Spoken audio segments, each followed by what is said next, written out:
नमस्ते, आदाब, अस्सलाम वालेकुम। मैं ज़ीशान और आज आपके सामने बहुत ही खूबसूरत एक लाइफ चेंजिंग स्टोरी लेके आया हूँ, भैंस की मौत।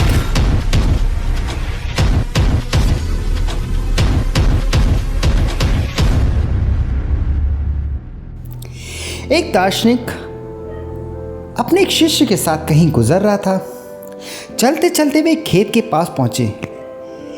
खेत अच्छी जगह स्थित था, लेकिन उसकी हालत देख के लगता था मानो उसका मालिक उस पर ज़रा भी ध्यान नहीं देता। खैर, दोनों को प्यास लगी थी, सो वे खेत के बीचों बीच बने एक टूटे फूटे घर के सामने पहुंचे और दरवाज़ा खटखटाया। अंदर से एक आदमी निकला, उसके साथ उसकी पत्नी और 3 बच्चे भी थे। सभी फटे पुराने कपड़े पहने हुए थे।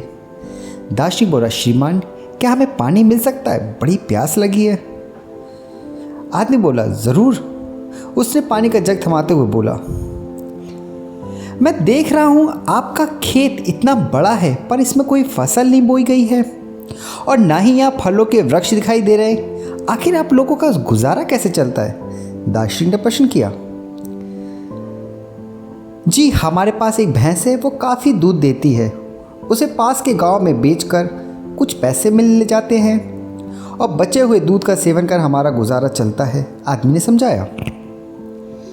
दार्शनिक और शिष्य आगे बढ़े। तभी आदमी बोला, काफ़ी शाम हो गई है, आप लोग चाहें तो रात को यहीं रुक सकते। दोनों रुकने को तैयार हो गए। आधी रात के करीब जब गहरी नींद में सो रहे थे, तभी दार्शनिक ने अपने शिष्य को उठा बोला, चलो अभी यहाँ से चलना है, और चलने से पहले उस आदमी की भैंस को चट्टान से मारकर गिराकर मार डालेंगे। शिष्य को अपनी बात पर यकीन नहीं हो रहा था, पर वो उनकी बात काट भी नहीं सकता था कि एक गरीब बेचारे आदमी किसान की भैंस को क्यों मारना चाहते हैं। खैर, दोनों भैंस को मारकर रातों रात गायब हो गए। ये घटना के शिष्य के जहन में बैठ गई। करीब 10 साल बाद जब वो सफल बिजनेसमैन बन गया, उसने सोचा क्यों ना अपनी गलती का पश्चाताप करके एक बार फिर उस आदमी से मिला जाए, उसकी आर्थिक मदद की जाए।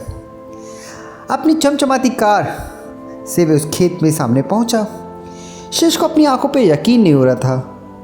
वह उजाड़ खेत अब फलों के बगीचे में बदल चुका था और टूटे फूटे घर की जगह एक शानदार बंगला खड़ा था। जहां अकेली भैंस बंधी थी, अब अच्छी नस्ल की कई गाय और भैंसें अपना चारा चर रही थीं। शिष्य ने सोचा, शायद भैंस के मरने के बाद वो परिवार सब बेचकर यहाँ से चले गया होगा। वापस लौटने के लिए अपनी कार स्टार्ट करने लगा, तभी उसे वो 10 साल पहले वाला आदमी दिखा। शायद आप मुझे पहचान नहीं पाए, सालों पहले मैं आपसे मिला था। शिष्य ने उस आदमी की तरफ बढ़ते हुए बोला, नहीं नहीं, ऐसा नहीं है, मुझे अच्छी तरह याद है, आप और आपके गुरु यहाँ आए थे।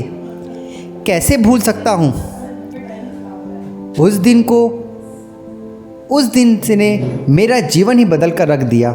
आप लोग बिना बताए चले गए थे, पर उसी दिन ना जाने कैसे हमारी भैंस भी चट्टान से गिरकर मर गई। कुछ दिन तो समझ नहीं आया क्या करें, पर जीने के लिए कुछ तो करना ही था, सो लकड़ियाँ काट कर बेचने लगा। उसने कुछ पैसे हुए तो खेत में बुआई कर दी। सौभाग्य से फसल अच्छी निकल गई। बेचने पर जो पैसे मिले उससे फलों के बगीचे लगवा दिया और ये काम अच्छा चल पड़ा।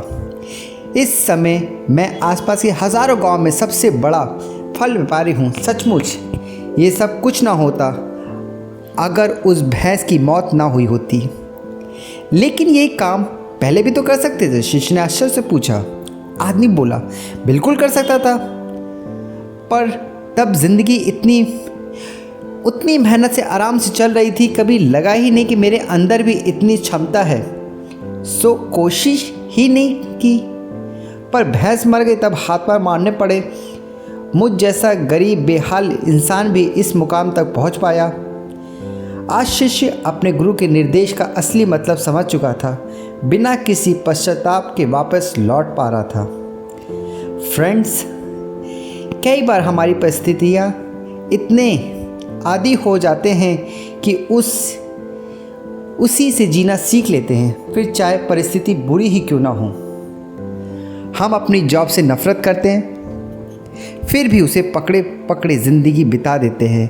कई बार हम इसलिए नए बिज़नेस के बारे में नहीं सोचते क्योंकि हमारा मौजूदा बिज़नेस या नौकरी दाल रोटी भर का खर्चा निकाल देता है, पर ऐसा करने में हम कभी अपने फुल पोटेंशियल को रियलाइज़ नहीं कर पाते। बहुत सी ऐसी चीज़ें करने से चूक जाते हैं। ज़िंदगी करने की हमारे अंदर क्षमता है जो हमारी लाइफ को बेहतर बना सकती है। सोचिए, कहीं आपकी ज़िंदगी में भी तो कोई ऐसी भैंस नहीं है जो आपको बेहतर ज़िंदगी जीने से रोक रही हो। कहीं ऐसा है तो आपको लग रहा है तो अपने अंदर उस भैंस को बांध कर रखा है, जबकि असलियत में उस भैंस ने आपको बांध रखा है। अगर आपको लगे ऐसा है तो आगे बढ़िए, हिम्मत करिए, अपनी रस्सियों को काटिए, आज़ाद होइए। आपके पास खोने के लिए बहुत थोड़ा है, पर पाने के लिए पूरा जहान है।